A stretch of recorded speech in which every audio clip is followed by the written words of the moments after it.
If you don't stay down and you never quit, come on over here and sit on the far end of the bench.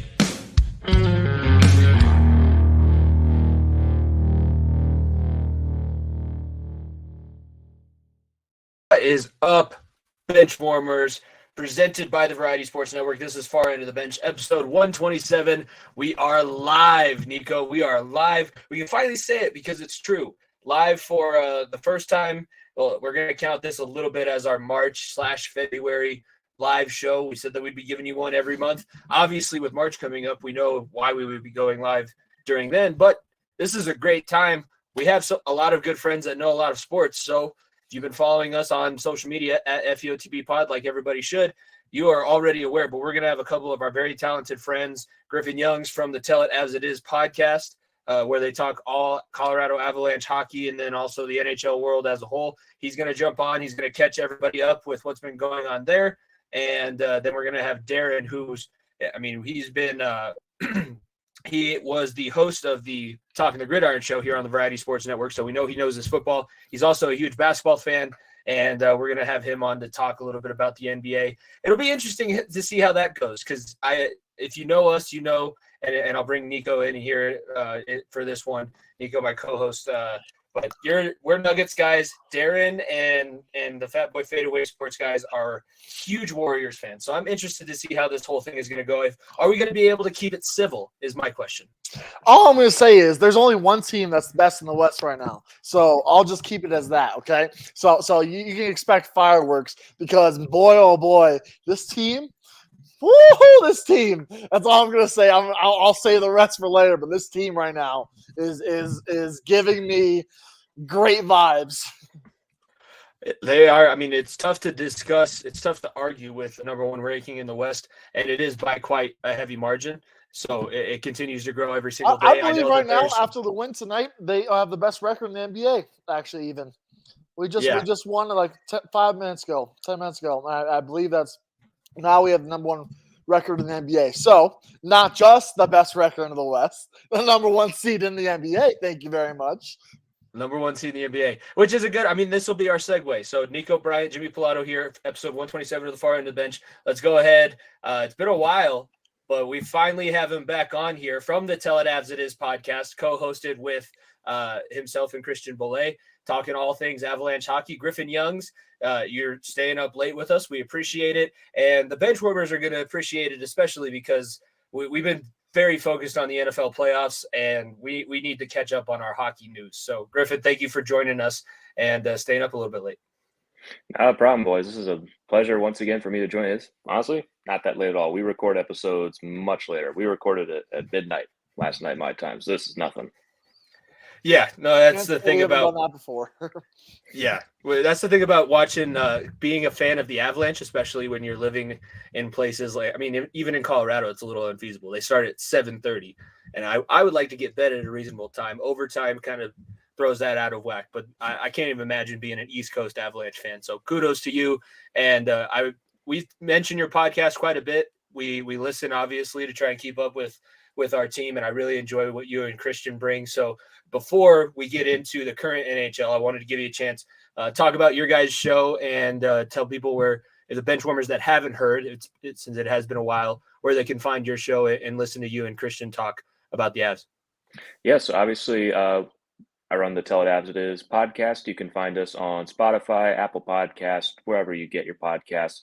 Twice a week, just talking all things Avs, all news breaking, that sort of thing. Real simple stuff, not overly complicated. You don't need to be a huge hockey fan. We try to keep it simple, try to keep it fun, because that's really all that matters. We couldn't agree more. I mean, that's the kind of relationship that you guys bring. I see a lot of Niko and myself in your conversations there. But I guess let's start off. I mean, do we want to save the Avs? Do we want to kick it off with the defending Stanley Cup champions? Do we want to maybe circle back around? I don't know if you've heard, but our new network here at the Variety Sports Network, they're huge Blues fans. They're from St. Louis, unfortunately. Yeah, and I'm going to be sending this jersey that I'm wearing to our CEO. He lost a bet with me. He has to teach a full day in a Colorado Avalanche sweater. So I'll let you start since you've been paying a lot more attention to the hockey landscape. Yeah, actually, if you guys want to give me just 1 second, I can fix a lot of my connection issues for 1 second because my stuff went down on my laptop, and I can just give me 1 second. I can hop back in super quick and have it actually be a listenable audio. Sure. We'll kick you out and then we'll have you jump back on. Great. All right. I have some interesting questions because obviously, look, I watch a lot more basketball. I mean, I do watch a lot of hockey, but during the football season, it's football and basketball for me, unlike football and hockey for you. But there's some question marks. I mean, the Avs right now, we've been getting hot. I mean, we were struggling there at the beginning of the year, and I don't know when the trade deadline is, but a lot of stuff seems to be going down. I think this week. Obviously Griffin probably knows more about it, but man, Much better. a lot of things are There we wrong. go. Yeah, no, and I think that's that's what I was going to bring up too. We brought you on at the exact right time. We were going to try and do a preseason or earlier on in the season, and knowing what we know about the Avalanche season so far, that wouldn't have been the right time. We're coming off probably one of the best weeks of Avalanche hockey for this season, where you get an absolute trouncing of the Blues after they trade Ryan O'Reilly, which you can say if that played a factor into it, didn't play a factor into it. But then you also get that comeback overtime win against the Oilers.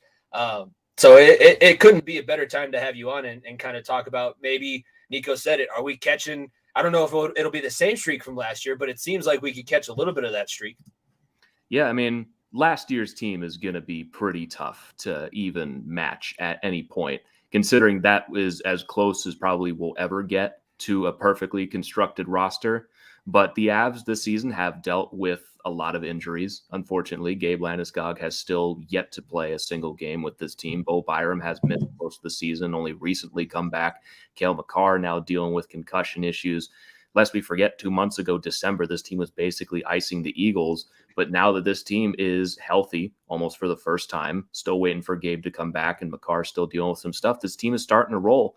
And don't look now, but those standings against Winnipeg and Dallas are a lot closer than they were a couple of weeks ago. With a huge win against them on Friday, then the Avs would all of a sudden be 2 points behind them.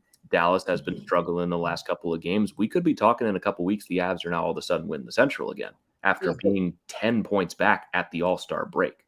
Dallas lost 5 straight. I mean, and we have a couple games in hand too. So this is definitely not out of the question at all. No, not in the least bit. Like I'm saying, if you get this big win against Winnipeg tomorrow on Friday, then all of a sudden you're 2 points behind them with 3 games in hand on them, and only 3 points back of Dallas with 2 games in hand on them. And plus, next week you're playing the Stars again.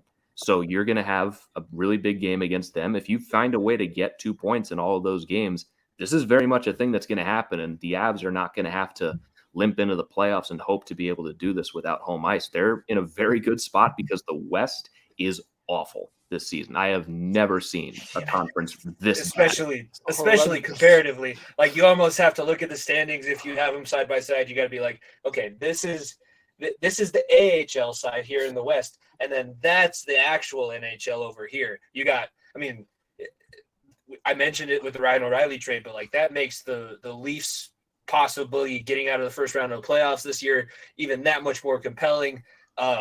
And Boston, with the run that they've been on, there's a ton of great teams and teams that have been making trades. What do you think about that, by the way? I know that we haven't really got to the trade deadline yet, but we've seen a lot of big moves. Bo Horvat to the Islanders, O'Reilly and Tarasenko being shipped out of St. Louis, and the fact that Minnesota jumped in for whatever reason to make sure that Toronto didn't have to carry a cap penalty for that trade. But why do you think that we're seeing a whole bunch of these things go down before the trade deadline, much to the chagrin of NHL Network and possibly NHL analysts that talk about the league? I think we've seen over the last couple of years is that the more time you give a lot of these guys with your team and with your system, even if it's just a couple of weeks, it's only going to do them better and better. Because sometimes you've seen really good players go to good teams and just for some reason it doesn't work. And that starts to work right at the very end, almost when it's too late. And so this way, it gives teams a lot more time to get guys implemented in their system. The Avs, they did something similar with Matt Nieto almost a month ago, a guy who already knows their system. They made the move with Dennis Malgin a couple of months ago as well. And the East is not done because Dmitry Orlov and Garnet Hathaway are now Boston Bruins as of a couple hours ago. I'm really not excited to see that at all. Yeah. It is a bunch of axe murderers in the East right now. And I'm very glad that the Avalanche are in the West and are not going to have to deal with any of that until the Stanley Cup final at the earliest, when all of those teams have beaten the crap out of each other. Adding on to the trade deadline question there for you, an injury that you didn't bring up that's the most fatal injury in my opinion, the one that there's no timetable and doesn't look like he'll be back, is EJ. EJ just went down, and we saw how impactful he was last year having him on the ice. Look, he was not what he has been this year, absolutely not. But the previous two postseasons, not having him on the ice obviously hurt the toughness of this team. Do you think that's a position that the Avs need to go try to get a depth guy, maybe another Jack Johnson of sorts, or do you trust guys like Andreas Englund to step into that role? Because look, EJ is not a top defenseman for us anymore, but he brings that veteran presence on the back end that's going to be missed.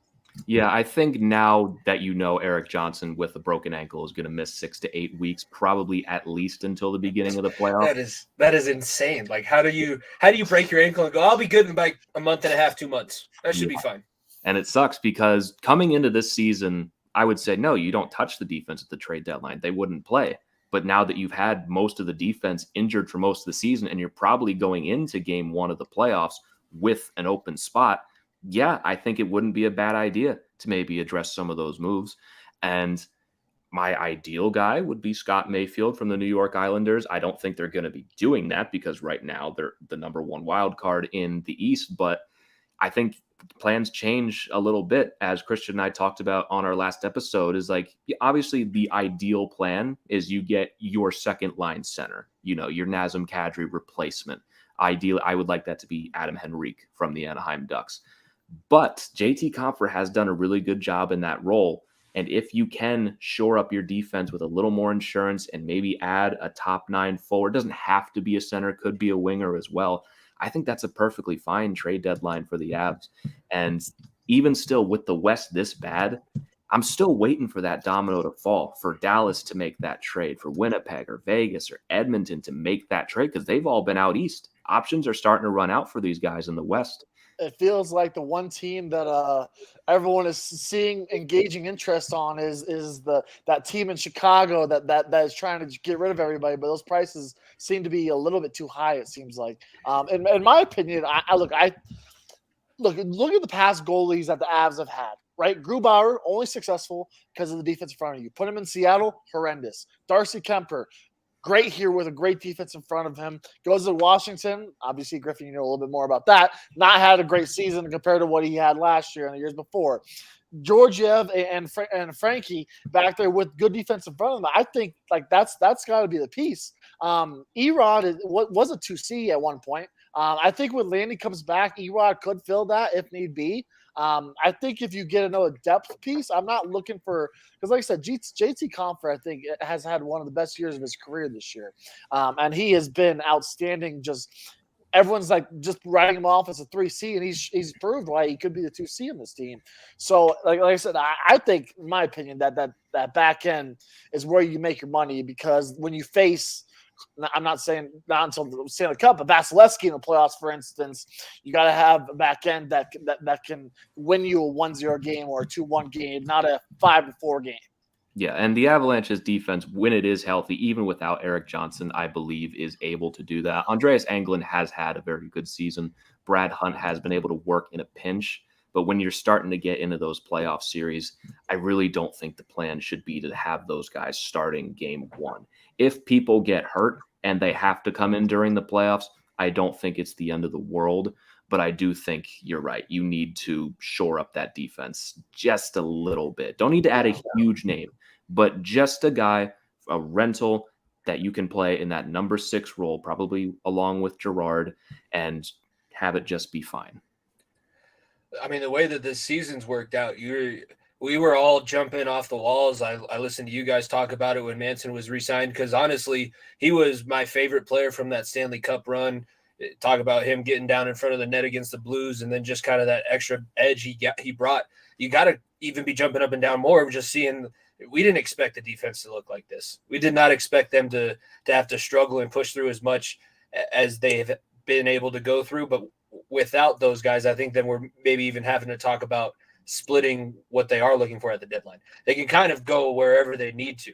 And in the last few years, the Avalanche's depth trades that they've done at the deadline have actually paid off a little bit more than maybe their big splash moves. But yeah, I'm swinging a little bit more away from getting that big name. I was one of the people like maybe Kane, a little restitution project, Taves, somebody like that. I was really into Bo Horvat for a while until he went up to New York, but it does kind of, not only are the GMs and those people in for trade deadlines, you also have to negotiate the contracts in the offseason. And they've set themselves up with, as bad as everything's gone, it could be a lot worse. That's what I think that Avalanche fans, especially maybe some that are a little bit more passionate, like to go bad on the team a little bit quicker, like myself. I don't know if you know this, Griffin, but when we first started our podcast, I was calling for Jared Bednar's job and Joe Sakic's job.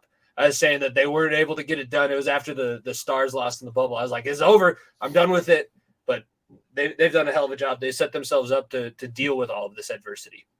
Yeah, it's going to be a really interesting end of the season because they're really starting to turn it on. All of a sudden, like I said, they're right behind Winnipeg.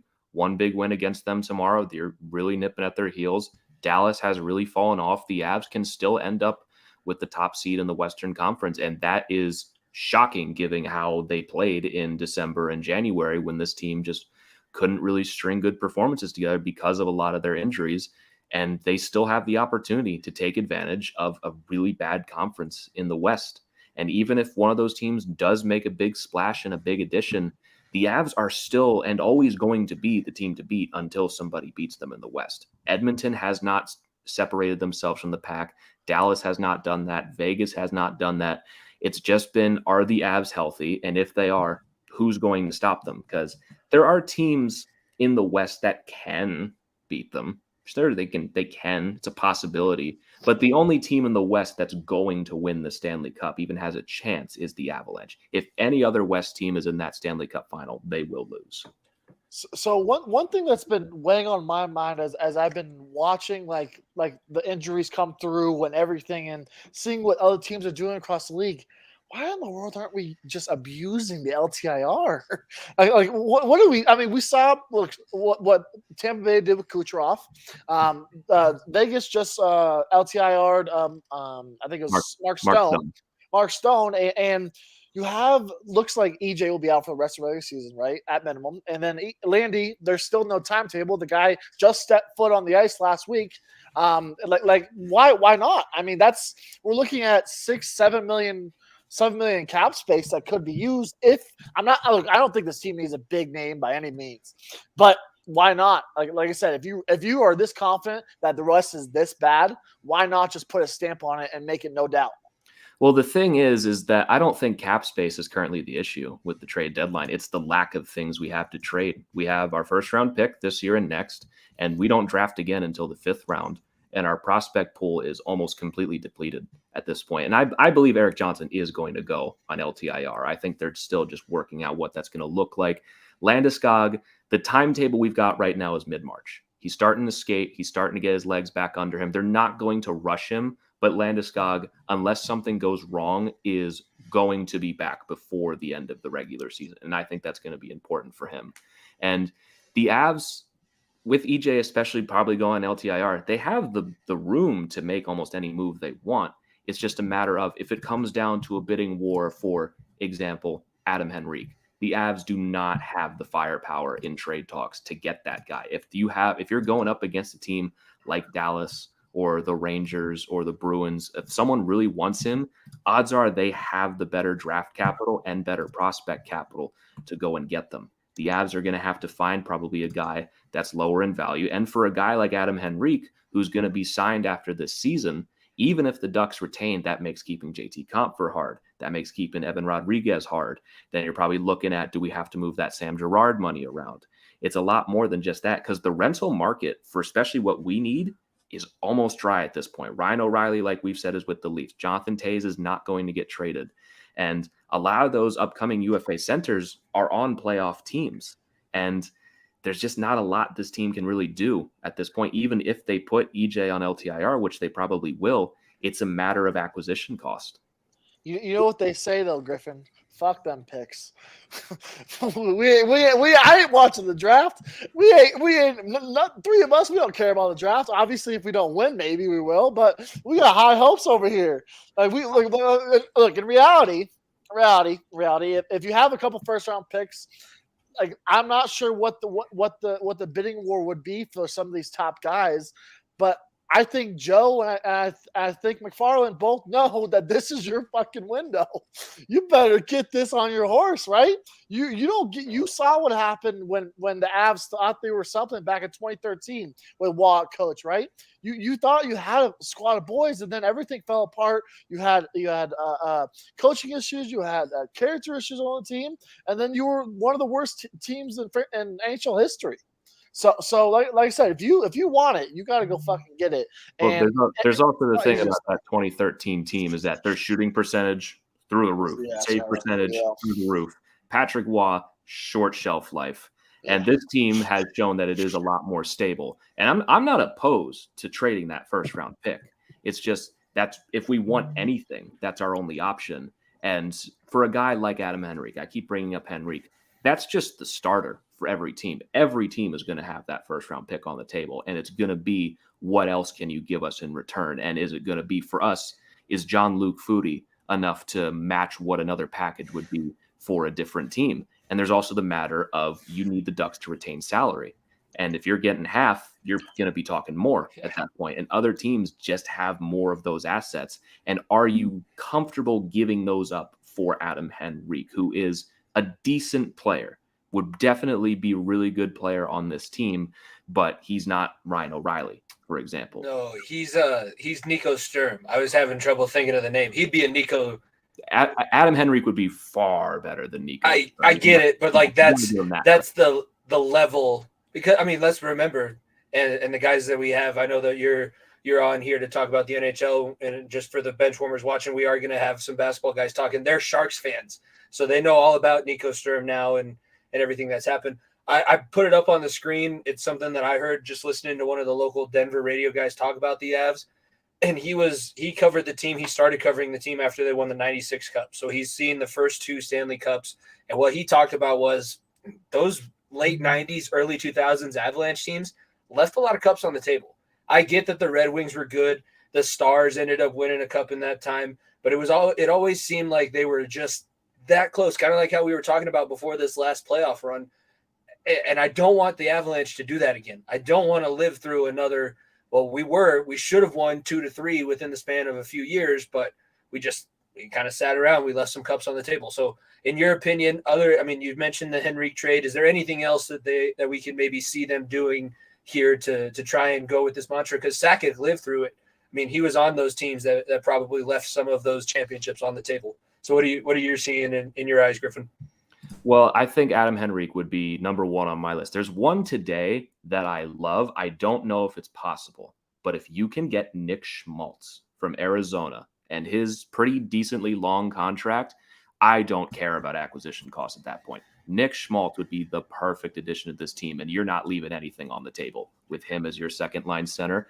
And I think the Avs are going to make moves. I just don't know if it's going to be as big of a name as a lot of people are hoping. I think they're going to shore up probably their third line, and I think they're going to add a bottom pair defenseman. They don't need to touch their goaltending.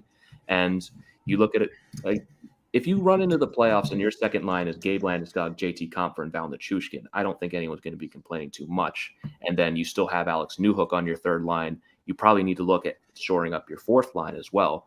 And there's a bunch of depth guy options out there. Max Domi is one of them. Jack Roslovic is another name that I've liked. Sean Monahan is a name that the Avs have been linked to quite a bit, but he has a lot of injury issues, and the Habs want a little more than I'd probably be willing to give up. They probably want a second for him. We don't have a second, and there's no guarantee that if you get Sean Monahan, who is currently injured, that he is going to be playing consistently with your team, as we've seen through the last several years of his career. The guy, unfortunately, just hasn't been able to stay healthy. But if you look more on the depth side, there's Nick Bjugstad, Nick Bonino, Alex Barabanov, guys like Jesse Puljujärvi, I think could be interesting. But unless he goes on waivers, I don't see the Oilers trading him to the Avs. I think that could be more of a season thing. I don't think the Oilers have any interest in helping us right now. That'd be like selling bullets to the guy with the gun who wants to kill you. That just doesn't make a whole lot of sense. Yeah.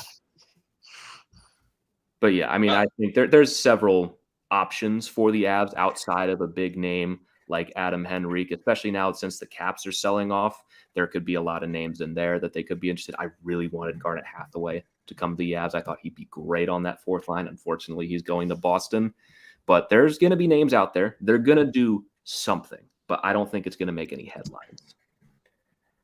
All right, then let's talk about some of those headlines. We've had all of these big trades. You follow the NHL a little bit more regularly outside of the Avalanche more than the two of us do, and you also live in a place where you're seeing more Capitals news and everything like that. So you can't watch the games, though. You can't watch the Avs. He can watch the games. We live in Colorado, but can't watch the Avalanche. He can watch the games. But Griffin, what do you think is the state of the NHL this season? This is Gary Bettman's, I think it's his 30th anniversary as commissioner, if I'm remembering that correctly. He's been in power for 30 years. First NHL commissioner, by the way, because it was president before he took over the position. But the state of the NHL, we're coming off of the All-Star weekend, the Field of Dreams game. I can't think of the name, what the Stadium Series. Yeah, Stadium Series game. So what are you thinking about the NHL this season and just outside of the Avalanche, looking over at that monster of an East Coast? But what kind of stands out to you?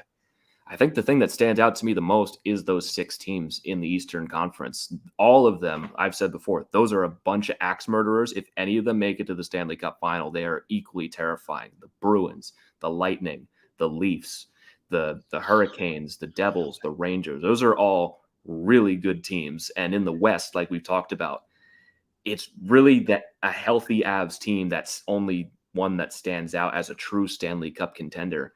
And everyone else is just kind of fighting for spots right now for the most part. Dallas looks all right. The Jets look all right. Same with the Pacific. That's not a very good division. They all just look all right. And this trade deadline is going to be interesting for a lot of teams, especially for the Avs and especially in the West, because we just haven't seen that move get made quite yet. And in the East, equally interesting because it seems like everyone is making the big move right now. You obviously had the Leafs get Ryan O'Reilly. Now the Bruins have gotten Orlov and Hathaway. You had the Rangers get Tarasenko and Tyler Mott. And the Devils are rumored to be in on Timo Meier, and so are the Hurricanes. And now the Rangers might still be getting Patrick Kane. They're rumored to be hammering out a framework for a deal and somehow might be able to make that work. But this is probably the most interested I've been in the end of the regular season, just because there is so much still to get worked out. And the playoffs in all conferences are absolutely wide open for right now. It looks like the Bruins might be the favorite, but we've seen worse teams than them, or better teams than them, bow out early. This is going to be really interesting to see how everything plays out. On the flip side of that, the other thing that I think is very interesting, not because look, we obviously we have a top level team over here, and we are looking at playoff and all that implications. How good is Bedard? Are teams going to just absolutely tank these last 25 games? They should. Like, are we seeing McDavid, Kane, like toe drag release? Release. Like, if you're Chicago, if you're San Jose, why the hell would you not get rid of everybody and just throw an AHL team out there and try to lose every game? Because this kid seems like everybody that is not in the playoffs should be gunning for him. And you're absolutely correct. I'm shocked to see that teams like the Ducks, who won a game tonight against the Capitals, the Coyotes just had a 9-game point streak broken last night. I don't understand what these teams are doing. Connor Bedard is absolutely going to be on that level. Maybe not as good as Connor McDavid, but in terms of franchise changer, a guy who's going to come in and be the face of your franchise for 15, 20 years. Yeah, this is going to be the most interesting draft lottery I've ever seen, along with a very interesting playoff race and what's going to be an incredibly tight race for the Cup. This season has been absolutely fascinating. And Connor Bedard is that dude. He is going to be wherever he goes, whether it's the Ducks or the Blackhawks or the Flyers or anyone like that, he's going to be a nightmare for whatever division he is in forever. There's only going to be 2 teams happy at the end of the year: the lottery winners and the Stanley Cup champions. That's about it. Yeah. Everyone else is not going to be very happy. Yeah, and there's at the end of the season, a team like Arizona is probably not going to be very happy that they ended up winning 5 of 9 games and getting a point in all of them there, because Connor Bedard is worth a season of pain for selling off all those guys, getting all those pieces. The Ducks are seemingly doing a great job, but when they win games like they do against the Caps tonight, it's only hurting them. And the Blue Jackets are putting themselves – I think the Blue Jackets are secretly doing a fantastic tank job. Unfortunately, they've had a lot of people be injured this season, such as Zach Werenski, but they already signed Johnny Gaudreau. And if they add Connor Bedard to that mix alongside Patrick Laine and a lot of the guys they already have in that prospect pool, Columbus, if they do win that lottery, and they're in the good position to do that, could be absolutely terrifying as soon as next season. Bedard changes the entire trajectory of your franchise. If he goes to Chicago, Kane and Taves are absolutely going to be back. Let's just not hope that happens. I can't. That is a nightmare. Chicago is the worst case scenario. Well, Chicago, I know that they're probably not going to, but like if he somehow, I'm knocking on wood, I'm like going all my superstitions. If he somehow ended up on St. Louis, I might give up watching hockey. That would be ridiculous. I mean, yeah, but that's just, there's a couple. The Red Wings, the Blackhawks, the Blues. I don't want him going to Vegas because he'd have too much. Maybe I do want him going to Vegas. Go to Vegas, have fun on the Strip. We don't have to worry about Vegas. They're going to comfortably make the playoffs. But there's a lot of teams that I really hope do not touch Bedard with a 50-foot pole, because I do not want to be dealing with him on the Blackhawks or the Blues. I barely want him in the West, like Anaheim. I don't want Anaheim to get him. I want to see him twice this season and at the soonest the Stanley Cup final. Stick him out east and get him out of my life. I do not want to be dealing with that. It's special when you're the best player on the Canadian World Juniors team, and everybody that I've heard talk that was on that team just go, oh yeah, he's the best. He's the best that I've ever played. Every time you hear Connor Bedard, it's like, oh, he put up 7 points tonight. Like 2 of them were shorthanded. Only 1 was on the power play. And he pulls off the ridiculous, like, spinning backhand shot, top corner. Like, the guy is ridiculous. Yeah. He's going to come in here and absolutely dominate this league. We've been talking about him for 3 years now. He probably could be playing in the NHL 2 years ago. That's the thing. Like, I don't know if you've gotten to watch the joy that was Cale Makar's junior highlights. I cannot wait to watch these highlight reels of Connor Bedard, because Cale Makar, he's standing at the blue line with one puck, one hand on his stick, and just like stiff arming the guys coming to try and hit him. And Connor Bedard is the other kind of that, where you're just dangling like, oh my God, he put the puck between my legs 3 times before he shot, and he still like sniped it from the top corner, put it exactly where he wanted to. It's not fair, but yeah, Bedard he's been that extra little something that hockey fans that don't get to worry about playoff runs like we do. He's been kind of the go-to. Yeah, it's going to be very scary wherever he ends up. And on that Makar highlight pack, I watch at least once a week that video of him just running over a guy and scoring on the same shift. Like, that poor college player is so out of his league. That's a Cale Makar that played in the playoffs like a few weeks later. That was not fair. Yeah, though I small tangent, but I just coached a wrestling tournament with the state wrestling tournament. The guy that I was coaching lost to the number 5 guy in the country. And what I told him, I was wrestling him as a 26-year-old man, like trying to do as much as I could to get our guy ready. And I go, I couldn't even, like, I could train my entire life, and that guy's just better.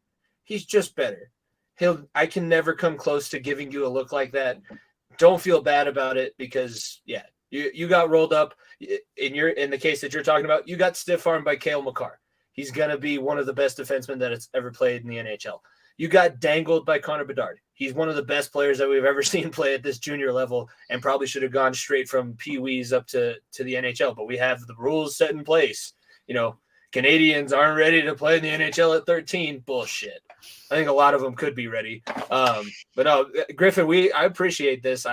We can't go longer than a year like we did without having you on. Oh yeah, I'm more than happy to come back anytime. I think playoffs, especially when Landy gets back healthy, we're going to try and have you on. I want to get Christian on too. I feel like a four-man podcast would be a good one. He's hilarious. He and I have like very similar, like going and trying to make the dumb joke just to see if I can get my partner to laugh. That's what I've kind of picked up from listening to you guys. But I really enjoy your show. So one more time before I let Niko get in on here. Tell people where they can find your podcast if they haven't heard it already. Yeah, the Tell It Avs It Is podcast. You can find it wherever you get your podcasts. If you want to follow us on Twitter, you can follow me at GYoungsNHL. You can follow my co-host Christian at Christian_Belay, and you can follow the show at Tell It Avs It Is. We just try to have a good time. We try not to make things super complicated. We try not to come off as super pompous assholes who just talk down to everyone all the time. We just try to have a good time, and we're very blessed to talk about a very good Avalanche team in the middle of a Stanley Cup window, coming off of a Stanley Cup, and has a very real shot at winning one again.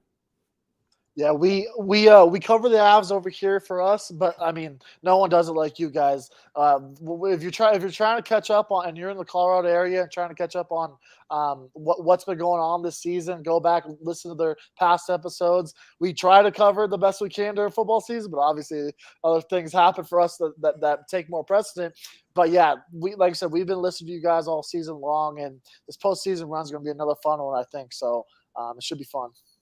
Yeah, absolutely it will be. And again, thank you boys so much for having me back on. I would love to be back anytime. Sorry about some of the connection issues. I don't know what was going on with my laptop. It wouldn't even let me open it for some reason. So I literally could not even access your thing. But next time won't be a problem.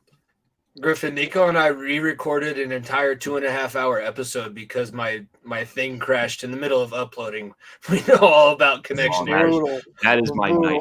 That is my nightmare. Me and Christian had to do that once last season, pretty early on, where the audio was just so corrupted that we were like, it's unlistenable. You can't even understand what we're saying. Yeah. No free shout outs, but shout out StreamYard, because every time that I'm like a little annoyed with connection now, I think back to Niko like huddled in a blanket at 1 a.m. Like, we just talked about all of this, but I'm gonna go ahead and try and say this end point. So, no, we appreciate you coming on, and we'll definitely have you back. Griffin Youngs from the Tell It Avs It Is podcast. Be sure to check them out. Tell It Avs It Is twice a week, and we appreciate having him on and joining us for that little bit of Avalanche talk. So, Niko, I mean, is there anything else that you wanted to throw in there while we're still kind of in hockey mode, waiting for the Fat Boy Fadeaway guys to jump on here? I think Griffin hit the nail on the head. That the key positions are depth, right? Are absolutely depth pieces. I think that look, when he said Nick Bonino, my eyes lit up, because Nick Bonino is a guy that has a lot of playoff experience in Pittsburgh, and that's a guy that I'm like, if we could get a guy like him. Look, I'm not looking for young guys. I really am not. Like this team just needs more depth with guys that are hungry for a cup. Plain simple. And how weak this West is. I mean, 2 games against the Stars in the next week and a half doesn't get bigger than that. And right now, look, you want to get guys healthy, but this team's playing very good hockey without the best guys right now, and things are clicking at the right time, it seems. Yeah, I mean, things are clicking at the right times. I've been very interested. I have a Sirius subscription, so I'm lucky, and I can't watch the games, but I can listen to Connor McGahey call them on the radio when I have the time outside of things. It's hard. Like, you think about this. I listen to Spit and Chicklets, like I know you do too. They talked about it a couple weeks ago, but like an 82-game season, an 82-game regular season, and then if you go into the Stanley Cup playoffs and you go every series, if every series goes all 7 games, you're playing an extra like 30 plus games on top of the 82. That is a grind and a half. Like, there's nothing that you can really compare that to. So the fact that these guys have been so banged up as of late, it's not that big of a deal. We can still recover from this. and the shortest offseason that the NHL has ever had. I think it was 2 months or what, 2.5 months it was. It was like parade. All right. Talk about golf, I guess, for 3 weeks, and then fuck, preseason starting. So let's talk about hockey and football again. Like it was that quick. It felt like, and like I said, what did we say at the Christmas break was that we want this team to stay afloat, and we want this team to be able to be in a position where it is right now. We didn't want it to fall. We knew that this injury bug wasn't going to go away, but we wanted to make sure this team was where it could hold itself above water until the dogs are back. And right now they're doing that and much more. Yeah, they've been playing a lot better recently, and they kind of, kudos. I kind of threw myself under the bus, but like longtime listeners, longtime benchwarmers of this show know, like, I still think, I think it was episode 10. I tried you want to go back into the, you did. And I'm glad that I listened to you. I tried. I'm glad that I listened to you, but like go back to episode 10 and hear the tirade that I go on saying that Joe Sakic, of all people, and Jared Bednar need to be fired. It was like all of episode 10. That's all I talked about. I think it was a multitude of things. Also, it was the Nuggets were on their bubble hot streak, and I was having a great time, and we were watching the Avs in the bubble. We were like, this shit fucking sucks. Why can't we have all nice things? And it just layered onto it, I think. But like I said, I haven't. There's not another GM and assistant GM I trust more, or GM and president now. Sorry, because he's not the assistant GM anymore because we upgraded him to make sure he didn't leave. GM and president more than I trust in Joe Sakic and McFarland. All right, we're gonna go ahead. I know that he's not here with his partner yet, but Tyler, I'm gonna throw you into the fire. Actually, all right, if you're good to go, okay. Yeah, I'm ready. Tyler McGurk from the Fat Boy Fadeaway Sports Podcast, the TNB Sports Podcast. He also is a contributing member on Talking the Gridiron. And speak of the devil, there he is, Daren Briere. Yeah, and we finally got all four of us here together. We've been talking about it for quite some time, getting the Fat Boy Fadeaway / Far End of the Bench podcast crossover going, and we're here. I know that we said we were going to talk about the NBA, but I just realized as we were talking about the NHL at the beginning of this live show, we never actually, like Niko, we never officially recapped the Super Bowl. So do we want to do that really quickly? I have it scrolling down at the bottom of the screen. Was everybody pissed off? Like everybody was mad about this, right? I mean, as a Raiders fan, how can you be happy the Chiefs won? It's not like they have the same amount I have. I don't have anything over them. It's not good right now. It's not good. And it's not looking good going forward. It is not. As a Broncos fan, I am right there with you, buddy. We are not fun over here. We are not having a great time.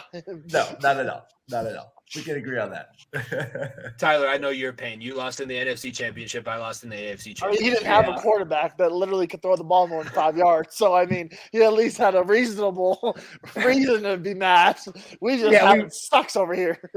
Yeah, we threw one screen pass the last 3 quarters of the game once Josh Johnson went out. It was what it was. But as far as the Super Bowl goes, just the way the game ended with the penalty, just basically wrapping it up, and then Jared McGinnis kneeling at the one. It just left a sour taste in your mouth after what was a great football game. But it is what it is. It just seems the way the NFL works these days.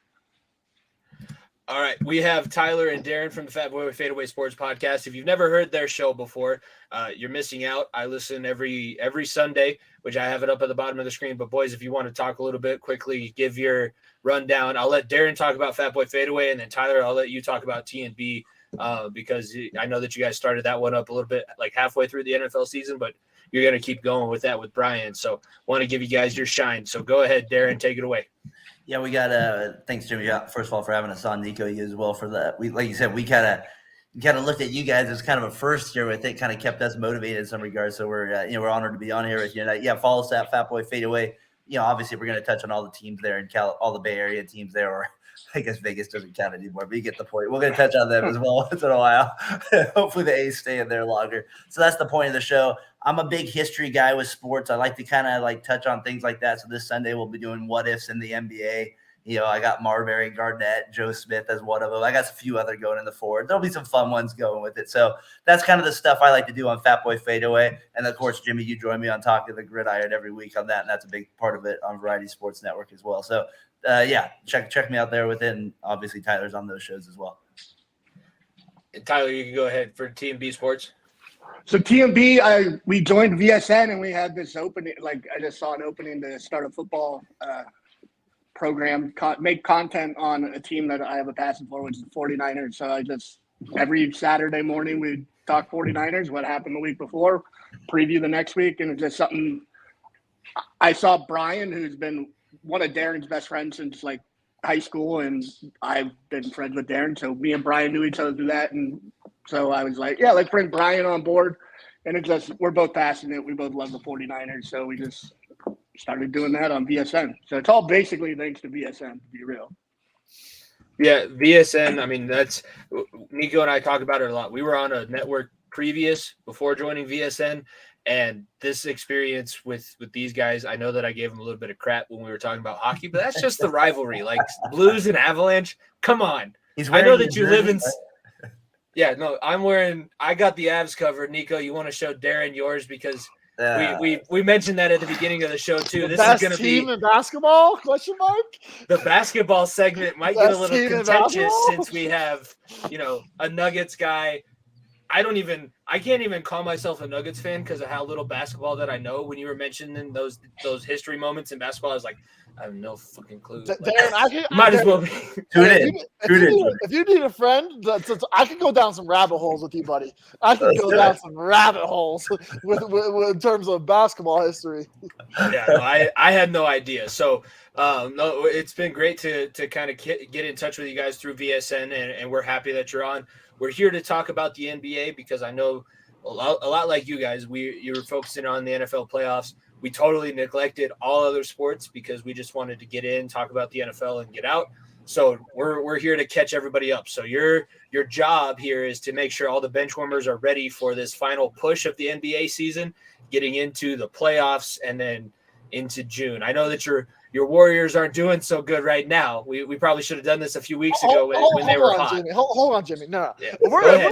We haven't talked about basketball in a while. We're going to make sure these guys talk about the best team in basketball right now first. That's what we're starting with. Because, look, I have been called biased, and I know I am. I know I'm biased. But I would love to hear an outside perspective because this Nuggets team, in my opinion, is the best team that this organization may have ever put on paper.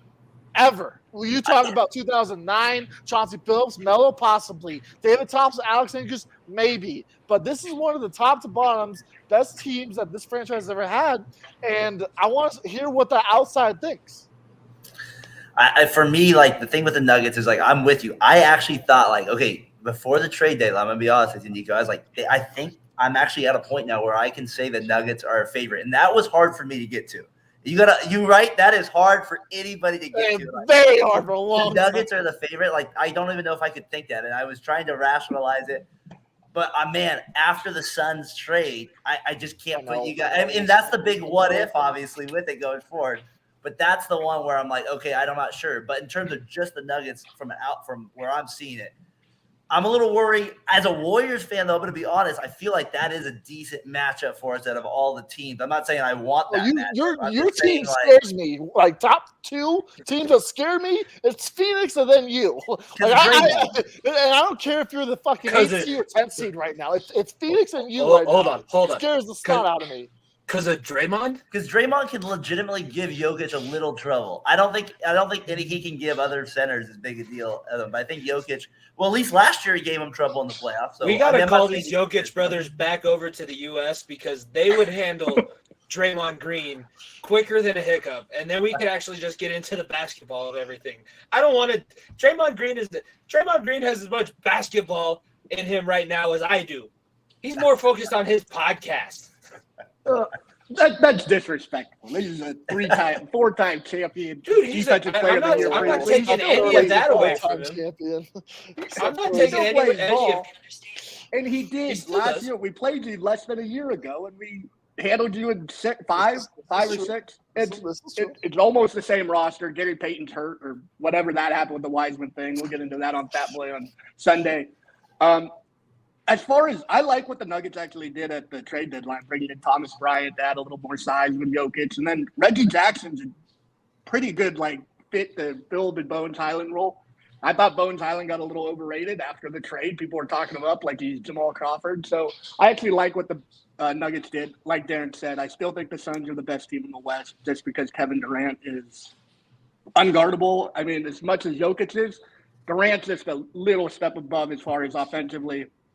And then pairing him with Devin Booker is just a dynamic duo that is probably the best 1-2 punch in the NBA right now. Yeah, I mean, look, these deadline moves, Bones. I've watched majority of the Nuggets games. I've been to most of the home games this season, and Bones couldn't stop Jimmy if he was fucking running half speed down the court. Okay, Bones is electric. I have nothing but love for Bones. I think he has a great story. But look, if you don't want to be in, you get the fuck out. When you start having your brother and your friends talking shit about the starting point guard for your team, you're gone. You are out of here because this team right now has one aspiration. If Bones is going to sit here and argue about playtime on a team that has the best record in the West, and you don't want to be here your second year, that's on you. Go to somewhere else. He's on a Clippers team now where he may not even get run with Russell Westbrook on the team. So look, Reggie Jackson, in my opinion, is a massive upgrade.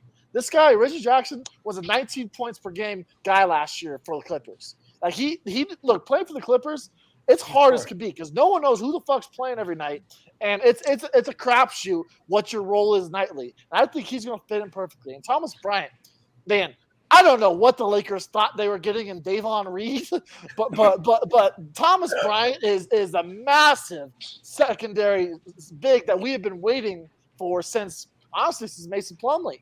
And before that, it's been even longer than that. Like this second unit, you bring in some muscle, you bring in a guy offensively that, look, like it or not, Thomas Bryant's going to be known for one thing, and that's being the guy asking for the ball on the record-breaking shot for LeBron. But either way, Thomas Bryant is the guy that this second unit needed to get you offensive production. And also, like, he's not the best defender. There's no doubt about that. But he's a big body in the middle that you look down the middle that's going to scare you. But the last thing I'd say about it from the Nugget is how I'd almost ask you the question then is how much do you trust? Because that's what we're doing with the Nuggets. We're trusting Gordon and Murray. You get my point? Like, that's what it really comes down to with the Nuggets. And I think that's where, like, it's such an unproven ground with them that, like, yeah, I know they had that one run in the bubble and they've shown, like, great plays. But, like, that would be my concern with the Nuggets going into a championship round. The West, I don't know. Like, that's the thing. Like, the one thing the Nuggets have, the advantage is the West isn't as deep this year. So there is a window. I feel like this is a big window for them, Niko. This year is like it's gold for them in some regards. To go off of your point there, Jamal and AG aren't the guys that really worry me. AG right now has been the most consistent player for the Nuggets outside of Jokic, in my opinion, this season. So he's not the guy I'm worrying about. Jamal, obviously, you got to keep him on the floor. That's what I'm worried about, keeping him on the floor. But the one guy, obviously, that I think is the X factor is number one, and it's Michael Porter Jr. Because look, if Michael Porter Jr. does what he did tonight and drops 25 on Cleveland's head, you're going to be winning a lot of basketball games because Jokic, he'll get you a triple-double with 20, 10, and 10. But if Jamal's not having a night, who are you going to go to offensively? It's going to be Michael Porter Jr. I think this team could go as far as Michael Porter Jr. does because I trust Jamal Murray right now to be a cool-headed guy because, like I said, he's played in the big playoff moments. He absolutely has. Yes, it wasn't in front of fans, but he has shined in that moment. And AG has been the most consistent guy for this team outside of Jokic. So right now for me, it's Michael Porter Jr. that is the guy that is going to have to step up defensively because, like you said, KD is in your conference now. Possibly the first-round matchup with LeBron James. So look, Michael Porter Jr. is going to have to be that guy defensively. It's going to have to be the perfect 3-and-D guy for your team to knock down the open shot and guard the opposing either second best wing or best guard, depending on who you put AG on.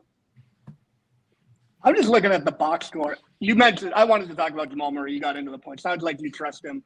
I'm not a big Jamal Murray guy, but with Jokic being your facilitator and takes away that role, which I think Murray isn't the best at as a point guard. Who the heck is Vlatko Kankar? Vlatko? I consider You don't know myself a about basketball Vlatko? head, and I have no idea who this Vlatko is. Hold I'm on. looking on the box side. Like, You what the search heck? up- He's pretty good. He's If not you bad. search up Vlatko Chanchar bubble picture, the dude was yoked. It's The dude had It's one of the most physically impressive pictures I've ever it is a white dude that looks like he should be in a bodybuilding competition. But Vlatko actually, like it or not, Vlatko has been Jeff Green's replacement. Look, he's been another consistent guy off the bench. Jeff Green he's been hot lately. 25 against Dallas before the All-Star break, and then obviously 10 tonight. But Vlatko has been honestly that 7th or 8th man off the bench. Will he be in the rotation in the playoffs? Probably not. Same with Christian Brown, probably not. But that's a guy that during the regular season has been very, very consistent. He's not lighting up the scorebook, but he's knocking down open shots and playing really good defense. And basically, whatever Mike Malone asks of him, he's just doing. And that's all you can ask for when you have those role players. Yeah, I was just shocked that Vlatko I was like, who the heck is this guy? I'll pay Vlatko's attention been on now the when team I see him on the court. years. Vlatko's been on the team for like 4 years, weirdly enough. But yeah, I just lost Jimmy. I don't know where we're going here, but let's get to your team now. Obviously, things have been a little weary. It's not what you guys were dominating last year with, but you're still obviously in the hunt. You're still a team that nobody wants to see in the playoffs. Do you guys think you'll still be able to stick around in that play-in tournament, or do you think you can jump up to 6? I don't think you'll be out of the play-in tournament by any means. But do you think you guys have that ability to jump up past Dallas, sniff around with Phoenix, that 5 or 6 seed? Go ahead, T. I'll let you take first. I mean, we've been 500 the whole year. The whole year. We've literally gone 500 the whole year. I don't think we've been more than 3 games ahead or behind the 500 mark. I see us in the play-in game. I don't see us getting in the top 6 with Dallas adding Kyrie, Phoenix adding KD, and then the Clippers adding Westbrook. Maybe they fall back a little bit. The one team that I could see getting cold is Sacramento. They played their asses off all year, but that's the one team that could fall out of the top 6 in my opinion, and the Warriors could sneak in. But I wouldn't bet on it. I imagine the Warriors will be in the play-in game. You guys could at least, if you're in the play-in, just make sure you're like 8 or 7. So so we have to win one game instead of don't have to play you until like the Western Conference Finals. That would be very, very nice. So if we can avoid Phoenix until last opportunity, that'd be great. I think the Warriors can still get in the top 6. I mean, the West, it's right there. I mean, like they have it in front of them. There's 24 games left. Their schedule isn't. And I feel like towards the end of the year, these teams that they're going to play are going to be in rest mode. I looked at the schedule. There's going to be some guys that might be not playing. It's just what always happens in the NBA in that regard. I think there's a chance they get the top 6. The way they're playing, like Tyler said, is they're literally on pace for 41 and 41. If you look at the record, it's like 4-4, 7-7. I mean, it's ridiculous how much has gone on the whole year. I do think if they get in with Peyton and Curry there, it's such a different look than these teams have seen from them earlier in the year, where if the Warriors were clicking, Peyton's kind of like that edge that just they didn't have at the beginning of the year that might spark them a little bit. You know what I mean? Like, and they have the pedigree. That's the one thing as a Warriors fan at this point you're leaning on. We have the pedigree of 3 guys and these other guys, Wiggins. So I don't know. I think for the Warriors last year, I've always said it. Like, I'm a fan, but I can be honest about it. We had good matchups along the way. We didn't have to play anybody that had a big. You guys were the biggest team we played, and it was only Jokic. And you know that last year you guys weren't ready for the next step. So I feel like this year, if the Warriors have to play teams with more bigs like Memphis again or you guys again, it's going to wear them down more. And I'm just a little bit weary about that coming, even if we get into the playing game and advance to the top 8. I mean, you're only 2.5 out of hosting a playoff series. Right? Exactly. Right? Like that 4 to 10 range is very, very tight, and there could be a lot of movement in these next 20 games. The question I have is, like, obviously you guys struggling health wise. Is that why you guys think that you didn't move Moody, didn't move Kuminga, but you said, you know what, Wiseman, kick rocks, buddy. We can look elsewhere. And do you think this depth for you guys that has really, honestly, is not as good as what it has been, obviously, last year and the years before? Do you trust this depth right now? Because, look, everyone knows what you're getting out of your top 2, at least top 3 now, right? Well, but that depth, where do you see those question marks for those guys? I have no faith in our bench at all, and that's why we aren't who we are the last few years. Like Moody doesn't get any run. Kerr won't play him. Kaminga's been great. He's the one guy who's kind of stepped in and figured out, I'm going to guard the perimeter, I'm going to slash, and I'm going to dunk, and I'll shoot open threes. And he's played the role well. But outside of that, the bench is – we're playing Jeremy Lamb and, like, Ty Jerome. Like, these guys are terrible, like, players that are getting big run on this team. So the bench is terrible. It's definitely one of the reasons we aren't who we were the past few years. And I don't know what we're going to do going forward. Hopefully a buyout. It looks like none of those are coming our way. But, yeah, that's my thoughts on our bench. It's a big concern for me, the bench. Like, I mean, honestly, I think Kerr's going to be down to 8 guys when it comes to, like, the crunch shot. He's going to be – I do like DiVincenzo. They picked him up. He's been really good for them. He just has a toughness. Like, I'd want him – and I would want him if I was coaching him on my team. And he's good. Even at Villanova, he hit big baskets there during their run. He wasn't on that. He was injured for that championship run from Milwaukee, but he's played big games. He's on the one team. He was injured though. He tore something before the season. So he's been good for him off the bench. But like Tyler said, the depth of the bigs is – I don't see how they get away with it this year unless they just like there's some upsets I'm not seeing. Like they're just going to get worn down at that position. Looney can only do so much. Green is going to commit – I mean, they're going to get in foul trouble against some of these guys. It's the reality of the situation. They're giving up 118 points a game, and they're scoring 118 points a game. and they foul more than anyone. They have the worst field goal differential in the whole NBA. It's really they're lucky to be where they're at. To be honest, like with injuries, Curry needs to get healthy and stay healthy. That's the number one thing for this team to be any good. Where the hell were these guys when I was? Sorry, go ahead. I was just going to say, are you guys legitimately worried about the Warriors as Nugget fans? Are you over that? Yes, because of your history. Look, we went through this. I went through this Western Conference standings. I'll do it again with you. I'm not worried about Memphis. I think Memphis are fucking frauds, if I'm being honest with you. Their Western Conference record is horrendous, and their on the road, they are bad. They're not a good road team. So Memphis doesn't worry me. Do I really need to talk about Sacramento? The Clippers, yeah, they worry me. Phoenix, obviously, yes. Dallas, yes. Minnesota, hell no. New Orleans can't stay healthy. And then there's you guys that I'm like, look, if you get hot, there's a lot of teams that don't want to see you, right? Like we talked about it with the Avs when we were talking about hockey. It's like they have that. They are the champs right now, right?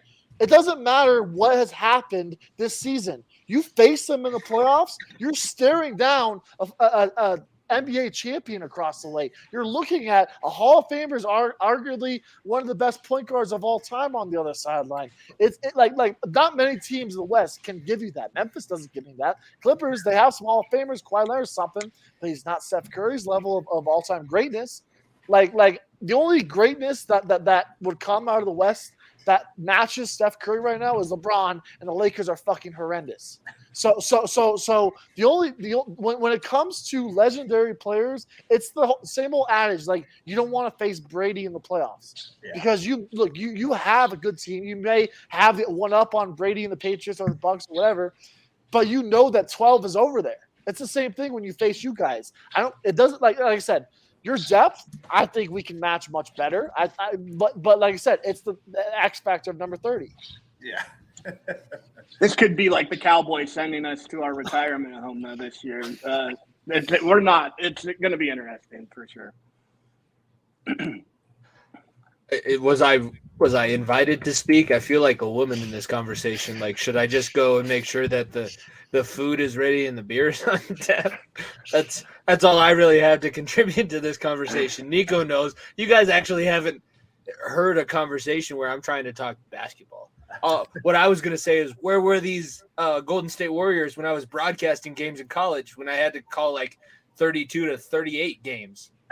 I would have much rather had 118 to 118. Yeah, I agree. Yeah. Give me some offense. That's for damn sure. Oh, man. There was one time that a kid hit 10 threes. That is like the one broadcasting highlight that I have from basketball.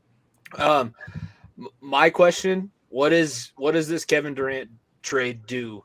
I mean, you guys have kind of touched on it. You've danced around it a little bit. I'm interested for all of your opinions because as a very layman's basketball fan, I saw the trade happen. I saw that it was a big deal. I've heard everybody say everything about Kevin Durant. All I see is a guy who can't bench press 135 pounds on a barbell. So what does this do to the Suns? How is this different than bringing in a guy, let's say Chris Paul, because that was like their last big acquisition.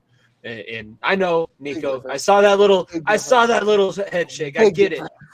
I'm not talking about me. I'm talking about the layman fans that are like me. Just saying, big difference. Very, very big difference. Just talk about the Durant trade and then let me go back to minding my own business.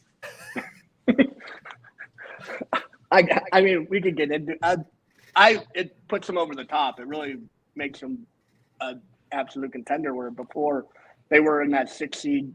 I think Denver would have handled them easily just because adding Ayton, or not adding Ayton, but Ayton being your fourth option just makes a huge difference as far as – and then you have Paul, Booker. The Booker-Durant dynamic is going to be just impossible to guard. If they do 1, 2, 3 pick and rolls, like how do you switch it? How do you figure it out? I just think that's going to be the difference. And then you have Chris Paul, who's as clutch as you get. Like, not maybe no, hold on. I could go on to Chris Paul.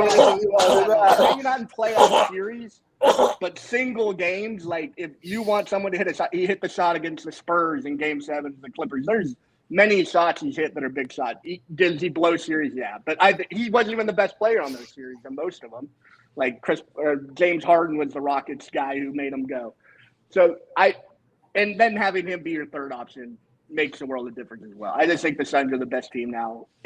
We'll see how Chris Paul handles it. He does have that reputation of blowing games, but KD is also the most dynamic offensive player in the NBA. I'm with Tyler in the sense that they gained a top 25 player of all time, right? So like you don't get worse, obviously, in that situation. You like Tyler's point, that 2-3 pick and roll, that's going to be something that defenses are going to have to figure out. But I think even when Paul runs it, it's going to be more deadly because then you're going to have one of those guys on the other wing or on the other wing having one of their defenders are going to have to make a decision. So I think that's where it's just going to be a big problem. I am interested, like we said, back to it. I just think that's where Durant changes the league. He goes from east to west. You don't get many trades like that in season where like just an all-time great changes conferences like that. Like it's usually in the offseason. So it's such a weird thing. I'm interested to see how it plays out. Like we've talked about the Nuggets, we've talked about the Grizzlies. The Durant angle changes it, but there's also this thing with Paul and Durant too, that there's like this stigma that they just don't get the job done. So I'm curious how that plays out here with them. Look, it's weird to be considered the most selfish players in the most selfish professional league of all time. I'm just going to throw that. That's Durant and Chris Paul, by the way. I would hate playing with those two in the same locker room. I can see that. Oh, I mean, it's better than playing with Kyrie, so let's just leave that out there. I didn't say that I needed to burn any sage. I'm just saying. Look, in my opinion, to counter what you guys are saying, if Chris Paul is the guy leading this team in Phoenix to a championship, they're going to fall short. This team is going to have to rely on Devin Booker and Kevin Durant. And in my opinion, I said it last year during the playoffs, one of the reasons why Phoenix was successful, what they were, was because of DeAndre Ayton. In my opinion, Chris Paul is the guy that needs to take the back step. If he's the guy who's going to be hogging the ball and is going to be the quote-unquote – he's a Hall of Famer – but the quote-unquote guy of the team, this team is not going to do what it wants to be, right? What the old adage of there's only one ball, yeah, there's only one ball. There is only one ball. I don't want Chris Paul with the ball in my hands at the end of the game. I want Kevin Durant. I want Devin Booker. Hell, I want a DeAndre Ayton over it, plain simple. I don't care about Chris Paul's history because all the history shows is that he had one championship history and he got sick and tired of never going to the finals again and still hasn't been back. So, in my opinion, with the Suns team, look, they lost a lot of depth pieces. Cam Johnson and Mikal Bridges were two great players for them. They were two vital pieces to that Western Conference championship they had 2 years ago. They were massive pieces, and right now, this depth, they're going to have to go into the buyout market. Because I watched some of these Suns games, and I'm like, who the fuck are these guys? Terrence Ross is coming off the bench for these guys? Like, look, it's the old adage of, well, the Heat had LeBron, Wade, and Bosh, right? Like, the big three, but they had no one around them. It was before they had Ray Allen, before they had the likes of Rashard Lewis and company, and they had nobody that first year. And it worries me with the Suns team, right? Because say Chris Paul isn't having a night. Say Devin Booker's not having a night. Can Kevin Durant lead a whole team of Terrence Ross and company when your guys aren't rolling? Right, this team has no depth. You talk about depth. This team has no depth. It has the best starting five in basketball, right there up there with the Nuggets, I'll say, in Boston. But this team has the worst bench in the NBA. That's where this factors in, because look, this team faces the Clippers in the first round. The Clippers can match up with them. You can put Kawhi Leonard on Kevin Durant. You can put Paul George on Devin Booker. You can put Zubac on DeAndre Ayton. And then you're having Chris Paul beat you against Russell Westbrook / Terrence Mann. You don't want to face the Los Angeles Clippers if you're the Phoenix Suns. There's teams in the West that I think can match up defensively with them. Memphis, I don't think can. Sacramento can't. I think we can. I think versatility with Aaron Gordon can get you on Kevin Durant. It's not going to be great, but it can be manageable. And then KCP is a very, very underrated defender, in my opinion, as well. So and put him on Devin Booker. There's a few teams in the West that can match up with them defensively with their big dogs. But like I said, it's the factor of you have one of the great top 25 players in basketball. It's the same as I said with the Warriors. Like I said, it's still Kevin Durant over there. It's still these guys that are 2 years removed from the NBA Finals, right, where they lost. This Suns team is dangerous. They absolutely are dangerous. They scare me. They're, like I said, the team that scares me the most in the West. I'm still just trying to keep up. That's where I said the bench warmers needed to catch up. I also needed to catch up quite a bit. The trades have been interesting. You've been interesting me with Nico. I've told you that the Memphis Grizzlies look like. I mean, to a guy that doesn't watch basketball, the Memphis Grizzlies look like a team that should be able to go on a little bit of a run. And you say that the bravado might be what kills them. I want to know what the guys from the Bay think. Daren, Tyler, with all of this confidence that Ja and the Grizzlies do have, is that a detriment? Is that beneficial? You guys obviously know. I mean, you've seen what it takes for a team to win championships. Is that good or a bad thing when Ja Morant is out here and going as hard as he is on how good the Grizzlies are? Daren, you can go first. Okay, I think it's funny because we like how we got on the podcast game was a lot of these guys through Memphis, so we've heard their perspective now for like 3 years. And I think a lot of them, some of the hardcore fans are a little concerned, I think, about it. But I don't think they're like, they don't want to like go all in on it. I think like the hardcore fans know they're a year away. I think that's the image, that's what the feeling I'm getting from them. But obviously, if you're a fan, you're not going to say that going forward. But I think they feel like they're just a little bit short of it. But for me, the big thing with the Grizzlies is when you say the bravado before you actually accomplish anything, I mean, this year you got to back it up or you just look really fool. You know what I mean? Like, yeah, you might win it in a few years from now, but I don't know. There's a little sting to it. And with Brooks involved, who's obviously a guy we've had issues with as a Warriors fan here going for it and stuff like that. I feel like when you make a comment like that, you unnecessarily get the attention of other people. As a coach, I'm always like, no, don't. What are you doing? Like, that is unnecessary getting everybody fired up. And I don't think they're that good to where you get everybody fired up like that. No one scares them, though, Daren. No one scares them, right? No one scares them.